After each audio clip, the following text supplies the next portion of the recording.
Welcome to another episode of J Inclusive. Please share, like, comment, subscribe, and set your notifications on so you are alerted every time I upload. The following video presents information sourced exclusively from news articles, court documents, and social media. I maintain no affiliations with any parties involved. Now let's get into today's true crime story. Trans Day of Remembrance, observed annually on November 20th, serves as a poignant reminder of the violence and discrimination faced by the transgender community. Established to honor the lives lost to anti-transgender violence and to raise awareness about the ongoing injustices, this day is marked by memorials and activities across the globe. It encourages reflection on the systemic issues that contribute to the vulnerability of trans individuals while highlighting the resilience and strength within the community. On today's episode of J Inclusive, we will focus on some of the Black transgender men and women who have lost their lives to trans violence in 2024. Throughout this episode, a banner will flash across the bottom of the screen, highlighting real statistics in relation to trans violence, social and systematic oppressions that the community deals with. Quanesha Shantel. On Sunday, November 10th, 2024, Coco was found deceased on Guilford College Road in Greensboro, North Carolina. The 25-year-old had been shot multiple times by her estranged boyfriend, whom she had broken up with, but his obsession would not allow her to move on. Coco was a staple in the ballroom scene, having performed all across the Southeast and Chicago. Friends described her as radiant and stunning. Coco's mother, Tayy Dior, remembers her as happy and full of joy. Coco had enrolled in nursing school prior to her passing. Her ex-boyfriend, Jeremy Reynolds, was caught and is awaiting trial for murder. Santonio Coleman. On Saturday, October 19, 2024, Santonio was found deceased in a wooded trail on the east side of Athens, Georgia. The 48-year-old, who often went by San or Strawberry, was born and raised in Georgia. She was loved by many and had a particularly close relationship with her mother and younger sister, who described San as the life of the party. Her case remains open, as police have yet to find a suspect or motive. Barbie. On September 8, 2024, the 25-year-old was shot multiple times in the back after a lone gunman opened fire on Barbie and her group of friends around 1:30 a.m. in Chicago, Illinois. According to reports, a man Barbie and her friends did not recognize walked past their group to speak with a girl in another group nearby. He then left the area, but returned about 30 minutes later with a gun, opening fire on Barbie and her friends. Barbie loved Nicki Minaj, doing hair and makeup, and dreamed of opening her own beauty shop one day. A vigil held tonight to honor a transgender woman who was killed on Chicago's west side. The victim, who was known as Red or Barbie, was shot to death Sunday in the 4500 block of West Monroe Street. Another person was also shot and critically hurt. Tonight, Red's friends gathered for a balloon release at the headquarters for Task Force Prevention and Community Services, a group she was involved with. Red was a good person. She was a beautiful spirit. It's not gonna be nobody that's not gonna another one of her. No matter how bad things going, she gonna make it better. She was honestly very kind and sweet. We're just here to honor her and bring some visibility about the issues that trans people face. So far, no one is in custody for this. Tai'Vion Lathan.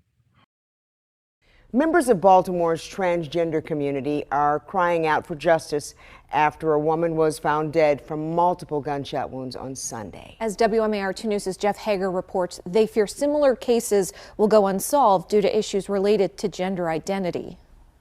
Her name was Tai'Vion Lathan, or just Ty for short, but she represents yet another transgender person who has suffered a violent death after someone discovered her body in a West Baltimore alleyway on Sunday morning. To know that you've been shot 5 times and covered in a blanket and put in a ditch, that shows the inhumanity that the person who killed her has. Over the last 5 years, the Baltimore-based Maryland Safe Haven has witnessed similar crimes against 28 other transgender people in the area. That it is injustice for her and all of us too. Her story is our story, so we want to make sure that her story is being told and that law enforcement is doing the correct things to make sure her murder is solved. While the organization doubts that transgender murder cases have historically received the same attention of any others, Mayor Brandon Scott assures us this one will. We're going to make sure, just like every single homicide case that we have in the city, every non-fatal shooting that we have in the city, that the women and men and BPD track those people down and do their due diligence. That's reassuring to Tay's friends, who say there's always been violence against people who are transgender, but where there's violence, there should be justice. I'm hurt. I'm not even gonna sit here and if anybody asks me, are you okay? No, I'm not okay. Like, I'm hurt. I'm angry. Like somebody deserves to be hurt. Like, justice needs to be served. If you have any information which could help police in this case, you're asked to call them at 410-396-2100, or if you wish to remain anonymous, you can call Metro Crime Stoppers at 1-866-7-LOCK-UP. Reporting. Vanity Williams. On August 3rd, 2024, 34-year-old Vanity was found shot in the lobby of an apartment building in Houston, Texas. The military veteran had recently begun nursing school with the goal of opening a med spa. Her killer, 26-year-old Tristan Sanders, was arrested and charged with her murder. While authorities believe they knew one another, the nature of the relationship between Vanity and her killer has yet to be made public. Monique Brooks. But we start new at 11 tonight with a plea for answers and a new reward. She was a transgender woman, but she was human. You know, she was someone's child. Her mother is suffering tremendously right now with the loss of her child.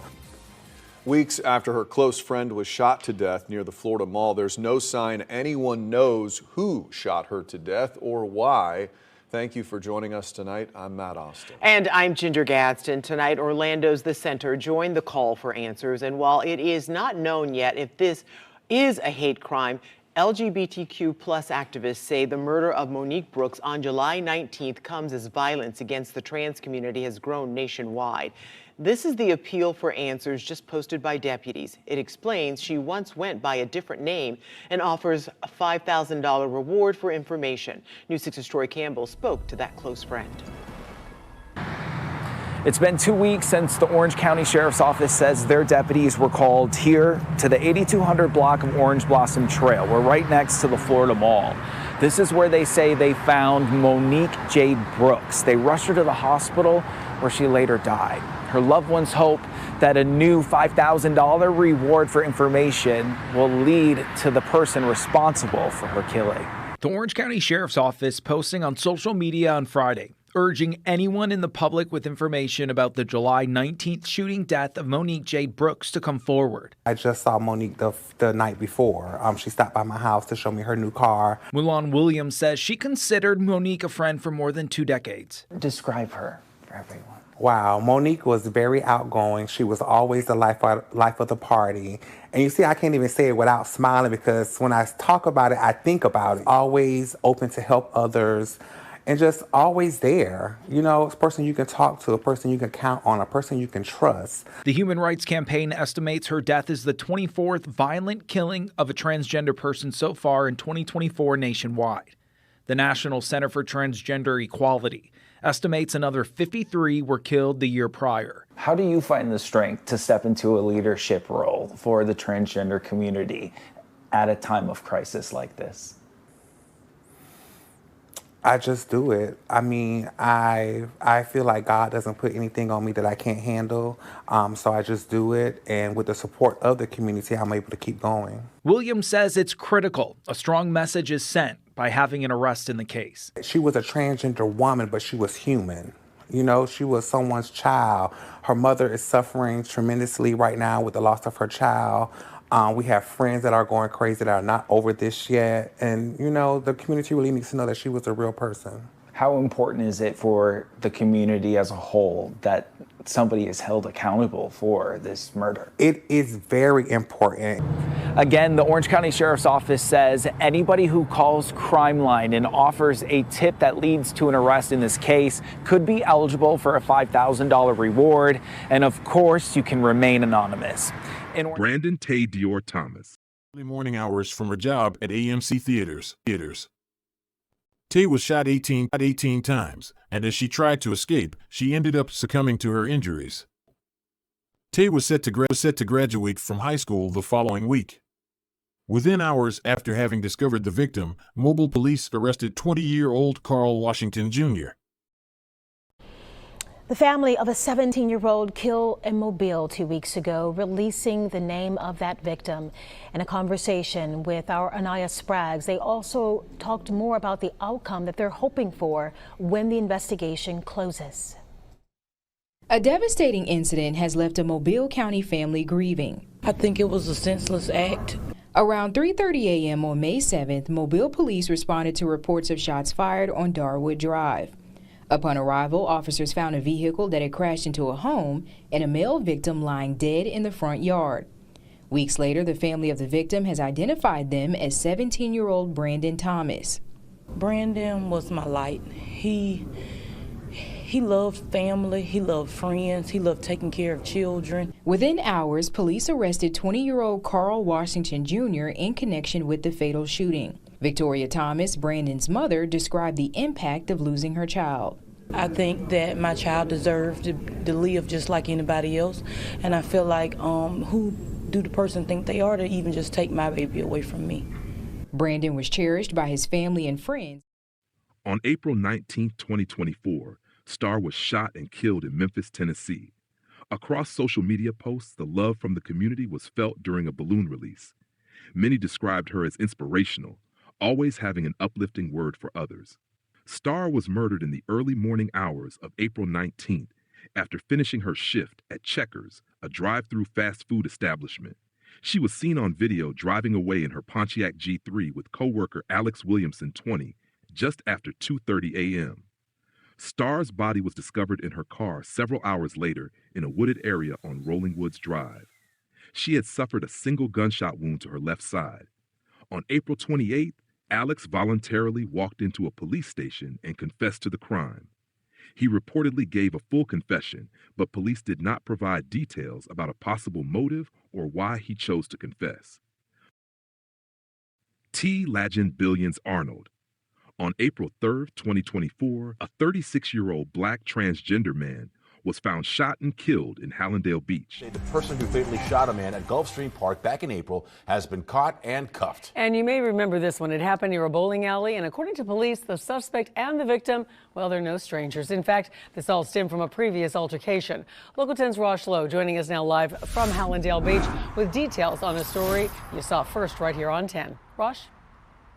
Okay, so police have been working on this case for months now, and they say they have surveillance video. They have not released that video yet, but tips from the public really helped them in this case as well as they announce an arrest. We will get right to the body camera video. It's April 3rd at Gulfstream outside of Strike 10, and you can see police responding to the scene. LaToya Arnold shot dead, say cops. For months, there was an active investigation, and police say they found their suspect. She was already behind bars. Breonna Purcell. Breonna Purcell in court in Miami-Dade facing charges in an unrelated case. It's very important for the community to know that we again have made an arrest in this case to bring justice to the victim and her family. Police say that Purcell got into a fight with Arnold days prior to the murder. You tell me this is an ongoing investigation. You're looking for other subjects right now, right? There may be additional subjects that we are looking for at this time. So if anyone still has information, we are looking for any additional information. And this case is not over. Police believe multiple people were involved. Back to the body camera video. When police arrive, you can hear screams. There was a lot of people concerned over this incident. This is an area that has a lot of foot traffic. Taking this person off the streets has made it safer. T was known among friends and family for his love of travel, his nieces and nephews, and for always offering words of encouragement to loved ones in need. He was also a staple in the ballroom scene. Police are still investigating the case. Righteous TK. This morning, the family of a beloved East Point barber is waiting for justice. It's been 3 weeks now and still no arrests in his death. East Point police say 35-year-old Righteous TK Hill was shot several times outside of his East Point home. Police say the shooter is a relative. Hill's family says he identifies as a transgender man, and his shop, Evolution, was a safe haven for the LGBTQ+ community. They are now fighting for justice as crimes against trans people statistically go unsolved. It was technically a hate crime because I feel like you have to have some type of hate in your heart to do something like that, but it didn't have anything to do with his gender identity. This morning, there is an active warrant for the suspect's arrest.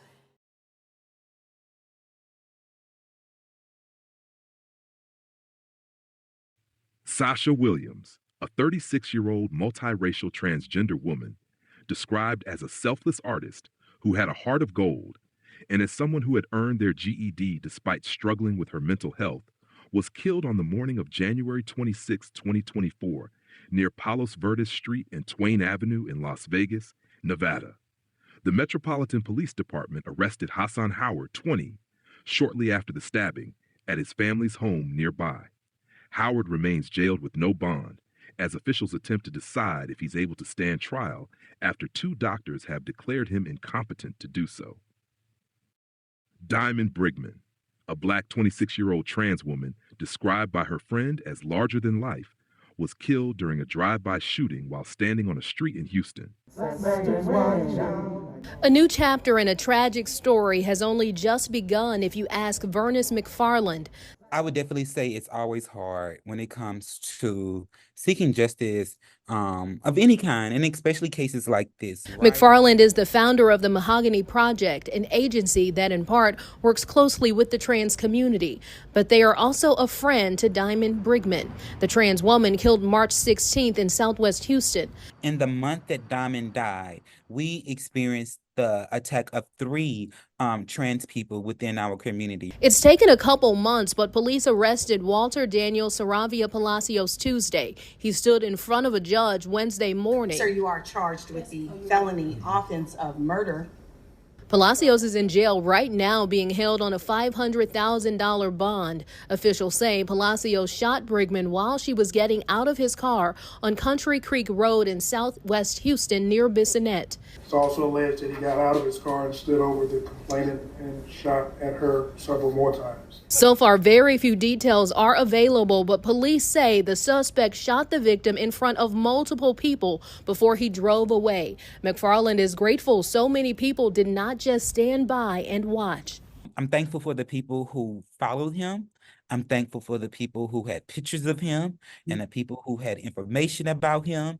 So far, no motive has been released, but friends say in cases like this, they have to take it one day at a time.